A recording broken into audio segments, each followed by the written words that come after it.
وہاں پہ لوگوں کو یہ بتایا جا رہا ہے کہ ہم دفعہ 370 کے لیے لڑائی لڑیں گے. تو ان تمام چیزوں کو آپ کس طریقے سے دیکھتے ہیں؟ ایک یہ کیونکہ جس طریقے سے کسان آندولن اس وقت چلا پورے انڈیا میں، تو وہاں پہ کسان جمے رہے تب تک جب تک کہ جو ہے پرائم منسٹر کو خود یہ معافی مانگ کر کے ان سے نہ کہنا پڑا کہ ہم جو ہے اس بل کو واپس لیتے ہیں. تو کہیں نہ کہیں جموں کشمیر میں ایسا ہے کہ سینٹرل گورنمنٹ کو یہ لگتا ہے کہ وہاں کے جو لیڈر ہیں وہ بکھرے ہیں، کیونکہ یہاں پہ ایک جٹ ہو کر کے اس سٹیٹس کے لیے نہیں لڑا گیا، اور واحد ایک نیشنل کانفرنس ہے جو اس سٹیٹس کے لیے یہاں سے لوگوں کو بتا رہے، اور ان کو بھی بتایا جا رہا ہے کہ یہ بیوقوف بنا رہے ہیں لوگوں کو. اس پہ آپ کیا کریں گے؟ دیکھیے، ہر ایک کا اپنا اپنا آئینے میں ہمیشہ اپنی تصویر دکھائی دیتی ہے. جو جس انداز میں آئینے میں اپنے آپ کو دیکھتا ہے وہ وہی بیان کرتا ہے. نیشنل کانفرنس تب بھی اکیلی رہی تھی جب یہ سارا سلسلہ چلا تھا. اس کو بھی نیشنل کانفرنس کو کسی نے ساتھ نہیں دیا تھا. نیشنل کانفرنس اپنے بل پر کھڑی تھی اور ان کو یہ معلوم ہے کہ جدوجہد کا زمانہ ہوتا ہے، یہ بڑا سخت زمانہ ہوتا ہے. اس میں مختلف تکلیفیں برداشت کرنی پڑتی ہیں، آزمائشیں آتی ہیں. نیشنل کانفرنس میں یہ حوصلہ ہے کہ ان آزمائشوں سے نبرد آزما ہو سکتی ہے. باقیوں میں یہ حوصلہ نہیں ہے. باقی رہی یہ جو جموں یا ڈوگرا سنگٹھن یا باقی یہ اس کے تھوڑی سی پہ آپ کو، اگر آپ کے پاس وقت ہو، تھوڑا بیک گراؤنڈ دوں. یہ جو بھی ہیں یہ سارے اس RSS کے مختلف شکلیں ہیں. کوئی بجرنگ دل کے نام سے، کوئی شیو سینا کے نام سے، کوئی کسی اور کے نام سے ہے. یہ سارے وہ لوگ ہیں جنہوں نے 1947 میں بھی اس کی مخالفت کی تھی. میں آپ کو یہ بتا دوں، جب تک مہاراجا آزاد رہنا چاہتا تھا، جب تک مہاراجا اپنا جھنڈا رکھنا چاہتا تھا، اس کے ساتھ یہ سب لوگ تھے. یہ RSS ہو، اس وقت ہندو مہاسبھا، اور اس وقت جو ان کا جو مین تھا سامنے سے وہ پرجا پریشد تھی. وہ پرجا پریشد، ان کو اس میں کوئی آپتی نہیں تھی. الحاق بھی ہوا تھا، کوئی آپتی نہیں تھی جب تک مہاراجا اپنا فلیگ رکھ رہے تھے. جو ہی اسٹیٹ کا اپنا فلیگ آنے لگا ان کو پریشانی ہونے لگی. اس سے پہلے ان کو پریشانی نہیں تھی. آج بھی وہی لوگ ہیں. عام جموں کا ناگرک بہت پریشان ہے، اس کی بہت مشکلات ہیں. ان کا کاروبار سارا ٹھپ ہو گیا ہے، اور وہ وقت یہ آج کل بالکل وہ نا ایک گم سے رہ گئے ہیں کہ بھائی یہ کیا ہو گیا ہے. انہوں نے کتنا بڑا دھوکہ دیا ہے، وہ بات بھی نہیں کر پاتے ہیں کہ اتنے شوق میں ہیں وہ لوگ. یہ لوگ ان کو اور سنانا چاہتے ہیں. انہوں نے تب بھی مخالفت کی ہے، آج بھی کریں گے. باقی رہے وہ دوسرے آزاد صاحب، یا جس نے بھی، وہ آزاد صاحب نے یہ بیان تو دیا تھا کہ دفعہ 370 آرٹیکل نہیں آ سکتا ہے، لیکن اب صفائی دیتے پھر رہے ہیں. یہ نیشنل کانفرنس ہی تھی جس نے آرٹیکل 370 جموں کشمیر میں لایا تھا. یہ نیشنل کانفرنس تھی جس نے اٹانومی یہاں کے لیے رکھی تھی. اس کے باضابطہ دہلی ایگریمنٹ کے تحت یہاں کیا تھا. لہذا دوسروں کو اس سے ہمدردی ہو نہ ہو، کیونکہ بات کرنے سے ڈرتے ہیں، جیل جانے سے ڈرتے ہیں، جدوجہد کرنے سے ڈرتے ہیں. اس لیے اس طرح کی وہ اپنے آپ کو دوسروں کی نظروں میں زندہ رکھنے کے لیے، وہ ریلیونٹ رکھنے کے لیے اس طرح کے بیانات دیتے ہیں. جب بھی کوئی جدوجہد کرنی ہو، کسی دوسرے کی مدد کے بغیر اپنے آپ پر بھروسہ کرنا ہے، اپنے اللہ پر بھروسہ کرنا ہے، اپنے آپ پر بھروسہ کرنا ہے، اپنے دم خم پہ کھڑا ہونا ہے. جو قوم، جو لوگ، جو ریاست، باشندے اپنے آپ سے کھڑے ہوتے ہیں، اللہ بھی ان کی مدد کرتا ہے. جو دوسروں کی مدد کے بھروسہ رکھتے ہیں اللہ کے بغیر، ان کی مدد کوئی نہیں کر سکتا، نہ وہ آگے بڑھ سکتے ہیں. آپ نے ایک اور بات کہی کہ وہ کسان آندولن، اس کی نوعیت کچھ دوسری ہے. یہ ریاست جموں کشمیر ہے. اس کے بارے میں تمام ایجنسیوں کی سوچ الگ ہے. ان کو بھی خالصتانی بتایا گیا تھا، ان کو بھی پاکستانی بتایا گیا تھا، ان کو بھی سب کچھ بتایا گیا تھا، لیکن بیان بازی کی حد تک. ان پہ پانی چھڑکا گیا. یہاں پچھلے 30 سال سے جس نے بھی بات کی، جس نے اپنے حق کی بات کی، اس کو گولی ملی. یہاں اس انداز سے تحریکیں اٹھیں گی، اسی نہج پہ پہنچیں گی، اسی حد تک پہنچیں گی، لیکن طریقہ کار اپنا ہوگا۔ جموں کشمیر ہم چونکہ نیشنل کانفرنس ہی سب سے زیادہ وائلنس کا شکار ہوں، اور نیشنل کانفرنس ہی ہمارے ہزاروں ورکر حضرات، ہمارے منسٹر، ہمارے ایم ایل اے، ہمارے ڈسٹرکٹ صدور قربان ہوئے ہیں اس 30 سالہ ملٹنسی میں، سب سے زیادہ وائلنس کا شکار ہوئے ہیں۔ ہم نہیں چاہتے ہیں کہ ریاست جموں کشمیر میں پھر وائلنس کا دور ہو، ان کی طرف سے ہو وہ الگ بات ہے، لیکن ہم جدوجہد سے پیچھے نہیں ہٹیں گے۔ کافی سارے بیانات سے یہ ثابت ہوتا ہے کہ بی جے پی کا یعنی بھارتیہ جنتا پارٹی کا ریاست جموں و کشمیر میں حکومت میں آنا یہ کافی سازشوں کے تحت جو ہے یہاں پہ آئی ہے، چونکہ کافی بہت سارے بیانات آئے ہیں مختلف پارٹیوں کے کہ یہ جب بھی کسی بھی جگہ پہ جب انہوں نے سیٹیں جیتی ہیں تو کافی سازشیں کر رہی ہیں۔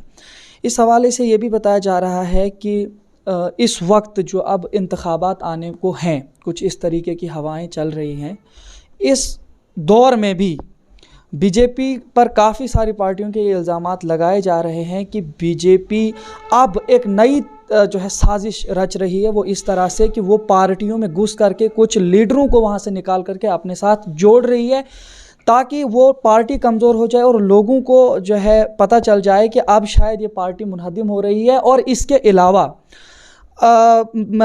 جو سابق وزیر اعلیٰ محبوبہ مفتی صاحبہ ہیں، ان کا یہ بیان کہ اب یہ سازشوں کے تحت پہلے پی ڈی پی میں آئی، وہاں سے کچھ لوگوں کو وہاں سے نکالا، اب نیشنل کانفرنس میں آ کر کے وہاں سے کچھ لوگوں کو نکالا، اب کانگریس میں جو ہے آ کر کے وہاں سے بھی کچھ لوگوں کو نکال رہی ہے۔ ان تمام سازشوں کو لے کر کے بھارتیہ جنتا پارٹی کا آپ کو لگتا ہے کہ وہ جموں کشمیر سے بیک ہو کر کے نیشنل کانفرنس اپنی حکومت بنا سکتی ہے؟ دیکھیے، جن پارٹیوں کا آپ ذکر کر رہے ہیں یہ بنائی ہی انہوں نے ہی ہے۔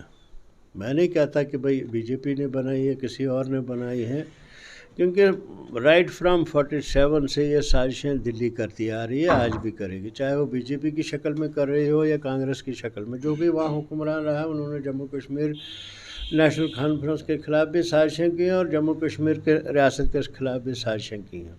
اگر انہوں نے سازشیں نہیں کی ہوتی، ان ایگریمنٹس پہ ڈٹے ہوتے تو آج جموں کشمیر کی یہ صورتحال نہیں ہوتی۔ آج جموں کشمیر اگر ان کے برابر بلکہ ان سے بہت آگے ہوتا، محض انسرٹنٹی کی وجہ سے جو انہوں نے گاہے بگاہ ہر قدم پر جو ہی یہاں ایک ڈائریکشن میں، ایک سمت میں کام ہوتے رہے، ریاست جموں کشمیر ارتقاء کی منزل طے کرتے رہے، انہوں نے سازشیں شروع کر دی، کوئی نئی بات نہیں ہے۔ لیکن اس وقت جو صورتحال ہے، آپ کی جو جتنی پارٹیاں نظر آتی ہیں بنائی انہوں نے۔ اب جس وقت یہ جو نئی پارٹی بنی وہ ہے دوسری، وہ کیا نام اس کا، وہ جس کا بھی آپ ذکر کر رہے تھے، سجاد صاحب کیا، ایسا لگتا ہے کہ بھائی گورنمنٹ آف انڈیا کہتے ہیں یہ 4 لوگ اس میں جائیں گے، یہ 4 لوگ اس میں جائیں گے، یہ سارے انہیں کے لوگ ہیں۔ اپنی مرضی سے 4 لوگ پیپل کانفرنس میں ڈال رہے ہیں، 4 لوگ اس میں ڈال رہے ہیں، 4 لوگ اس میں ڈال رہے ہیں۔ جب کبھی ان کی مرضی ہوگی ان کو ادھر سے نکال کے ادھر سے کر دیں گے۔ پی ڈی پی بھی ایسی بنی تھی، لہٰذا اس میں بھی یہی صورتحال چل رہی ہے۔ نیشنل کانفرنس میں ایسا کوئی نہیں، ایک آدھ یہ جو آپ دیکھتے ہیں، یہ تو سٹارٹ سے نیشنل کانفرنس کے خلاف سازش نہیں ہوئی، 53 میں سازش ہوئی، وہ جن کو استعمال کیا گیا تھا وہ نیشنل کانفرنس کے ہی لوگ تھے۔ پھر 83 میں ہوا، جگموہن کے ٹائم میں اس وقت ہوا، یہ ساری سازشیں وہ کرتے رہے۔ ہم کو کہتے ہیں 86 کا الیکشن، 87 کا الیکشن آپ نے رگ کیا ہے، اس میں کانگریس حصے دار تھی، سب سے زیادہ ریگنگ انہوں نے کی، ہمارا کوئی رگ سے بنا، ہمارے خلاف کوئی کیس نہیں آج تک عدالت کہیں رٹ کوئی آپ نے دیکھے نیشنل کانفرنس کے کسی کینڈیڈیٹ کے خلاف رٹ پڑی ہو 87 میں؟ آپ عام طور پہ آپ دیکھیں گے، آپ بھی چاہ رہے ہیں 87 میں رگ ہوا تھا، رگ ہوا ہوگا، یہ نہیں ہم کہتے کہ نہیں ہوا، لیکن کن لوگوں نے کیا؟ آج کانگریس بھی بڑے زور شور سے کہتی ہے جی 87 کا نہیں، بھائی تم ہی تھے،